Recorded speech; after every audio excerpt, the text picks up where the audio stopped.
Band score 9 for IELTS Speaking Part 2. Yes, you are right. This is the most difficult part of the speaking exam. At least that's my opinion, and I think it's probably yours too.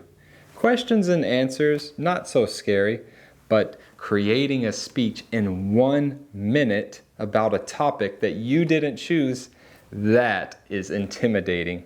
And that can be very stressful and overwhelming. And so I will give you a tip here today that you can use to make this so much simpler and to make yourself calm and to bring out the greatest English that you possess in your speaking part 2 answer.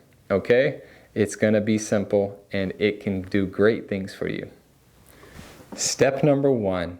You want to take that card that they give you that has lots of information that begins to overwhelm you, and instead of trying to remember all of that, read it, and then answer every point that is listed there, you want to find the keywords, the 2, 3, 4 keywords from there that identify this topic, and then totally forget all the other words. It sounds crazy, right? But it's true. You can do this. So look at this one. What are the key words? What is this topic about? Interesting historic place. Interesting historic place. So on your card, you can circle that, underline it, whatever, and that is all I want you to think about. Forget all the other words. If you try to remember all the bullet points and then answer all of those, 1, it won't sound very fluid. It will sound very robotic. And second, it might stress you out and overwhelm you trying to remember everything as you're speaking. We don't want to be fighting our memory as we're giving a speech. We want to simply give a speech, right? And why can we do this? That's a good question.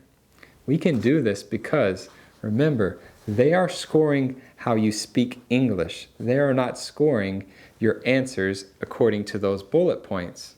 If you never mention those, or you don't answer them with the most knowledge in the world, it doesn't matter. They are scoring your English, how you speak. So let's do this. We have interesting historic place. That's all we're thinking about. We've made it easy on ourselves. And now we need to choose what to talk about. So the next tip is to choose something that is memorable, preferably something that you have a personal experience with, preferable something that was recent, so it's fresh in your memory, and even more preferable, something that you can talk a lot about and easily about. So here's my example. When I think about interesting historic place, well, when I did think about it, the first thing that came to my mind was the Roman Colosseum. And that's kind of crazy to me why that came into my head, because honestly, I've never been there. I don't know much about the Roman Colosseum, and I don't have much to say about it. So why it came first in my head, I don't know, but I understood quickly that is not a good one for me to talk about. I probably can't talk for 2 minutes about it. And if I do, if I try, it won't be very good. It will be robotic, it won't be fluid, it will be a little fake and forced. Not a good idea. So I kept thinking, and I remembered that for 5 or 6 years I lived overseas near a historic place right next to where I lived. And that is something I can easily talk about. It is recent. I was living there even less than 2 years ago. And it's something that I have many memories, experiences with, even some emotions tied to that place. So I can talk at ease about this for long periods of time. And when you can do that, your full English is able to come out. So, last tip, you want to tell a story. Tell a story. You don't want to give a presentation like in school. Doot, doot, doot, doot, doot. No, tell a story. That is great. It's easy for you and it pulls out the greatest language that you have.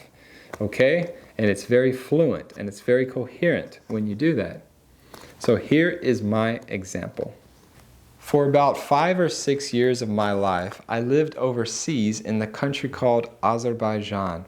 I lived in the capital city called Baku. And within Baku, there is a small part of that city that they call İçerişehir. And İçerişehir is translated into English to mean the inner city or the center of the city. And that is the area that I lived in. I didn't live in the heart of İçerişehir, but I lived next to it, and all of the historic places were very close to me within just a 5-minute walk. And so this is the place I would like to talk about. İçerişehir is a famous tourist hotspot. Anytime that you go there, you can see tourists walking around, you might see tour guides, you can see vendors, you can see museums, you can see all sorts of different things that are fun and entertaining for travelers to go and see. There are sights to see, there are foods to eat, there are hotels to stay in, all within İçerişehir. But also there are people that still live there and that they have owned those homes for over 100 years, maybe even hundreds of years. So İçerişehir is a place that I know well and a place that I love. So that is an example of how you can make the speaking part 2 task so much simpler on yourself. And not only simpler, but it will help you to speak better and to speak at a greater length, the full 2 minutes that you probably want to do. Make it easy. Easy is good. So with these 3 simple steps, you can really make your life easier and you can get a great score on your Part 2 IELTS speaking exam. Remember, step 1, you take that card, focus on the key words, forget the other words. Number 2, you want to think about something that is very memorable, something you can speak easily about, especially if you have a personal experience or some emotions attached to that. And then 3rd, tell a story. Don't give a presentation, but tell a fun, exciting story. Okay? Those are your 3 tips. With that, you can get a band score 9 and do it stress-free. You're awesome. Good luck.